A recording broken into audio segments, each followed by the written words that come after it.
We have on the screen is Yusuf Ali's mistranslation of Quran chapter 15 verse 28. His translation reads as follows: Create man from sounding clay, from mud molded into shape. As we can see, they act like the Arabic word hammer, which means black, is not in the Arabic text. They are by design trying to conceal the fact that the original man, the first man on earth, is black. If Allah has went out of his way to reveal in the Quran that the first man, original man, is black, who in the hell are these so-called Sunni Quranic translators to conceal this, to mistranslate this verse? We have here on screen another popular so-called Sunni translation of the Quran. His translation reads as follows: Create a man, Adam, from dry sounding clay of altered mud. As we can see, my Nubian brothers and sisters, racism is in fact exists in Al-Islam under the Sunni sect. The pale Arab do not want us to know that the original man is black. And also too, I must add, Akeem Haleem in one of his videos was flashing translation of the Quran that was put together by the so-called King Fahad. Basically, King Fahad just placed his name on Yusuf Ali's translation because in essence it's the same translation. And even in King Fahad, the late ruler of Saudi Arabia, have also mistranslated this verse. He was supposed to be the one who authorized the translation. He put his name on it. And in Quran chapter 15 verse 28 of that translation, they have, again, just like many typical so-called Sunni Muslims, have mistranslated the Holy Quran to conceal the fact that Allah the Exalted, have created the original man from black mud.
This is the so-called Muslim. His name is Musa. His ID name is Voyage Islam.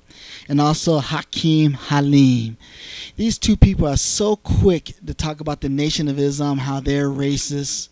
But they would never, ever say anything about their pale Arab slave master that they bow down and worship, and how racist they are.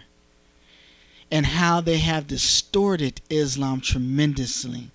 It shows you that they are nothing but Uncle Tom Sunni Muslims, because again, they hate to see strong independent black leadership because the pale Arab slave master do not approve of this. But yet at the same time, they would never ever say anything about the pale Arab and his racism, and neither would they say anything about the Arab slave trade. This is after Prophet Muhammad, because Prophet Muhammad never enslaved, but the pale imposter Arab have enslaved enslaved our African ancestors and desecrated our African culture. This was done after the Prophet Muhammad. They would never talk about any of this. Again, they are Arab flunkies. They are Negro Sunni Muslims, Aqua Times, and all they are here is to worship the white man in his image. And their deity has to be, again, the pale Arab. I'm reading Message to the Black Man right now.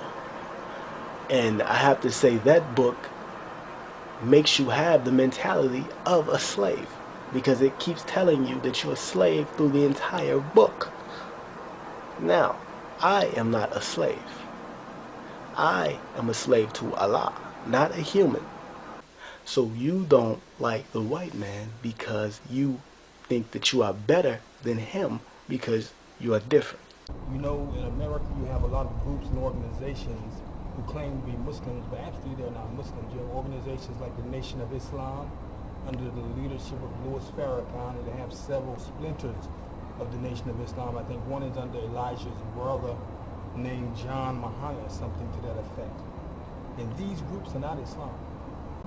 So we must stay away from these groups like the Nation of Islam. The Prophet Muhammad, he did not hate white people. He never called white people the devil, but the Nation of Islam have added this to the religion. And racism has nothing to do with al-Islam.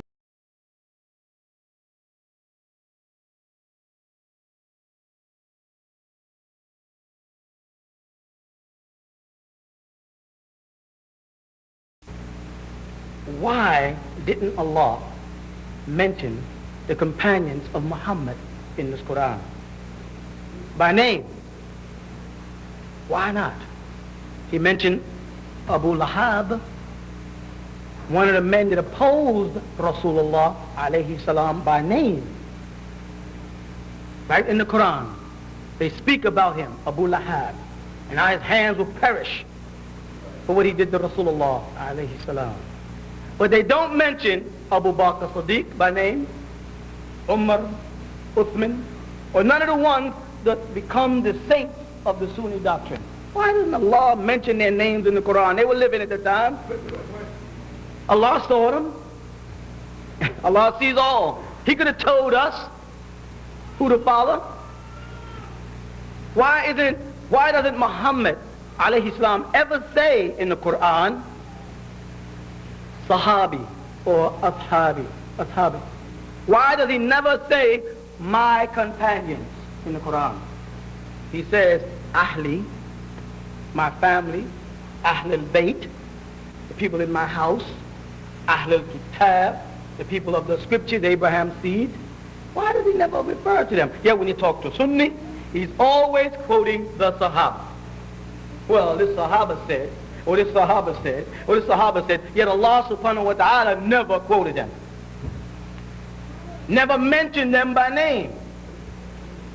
And then when I say to them, let's go back to what Abraham says, they say, no. Read in the hadith what Tilmid, Anis, Muslim, Bukhari says.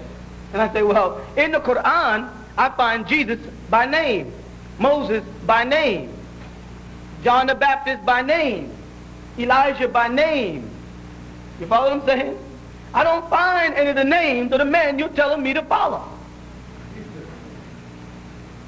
Now show me one of their names in the Bible and I'll be all right with you. We could dance.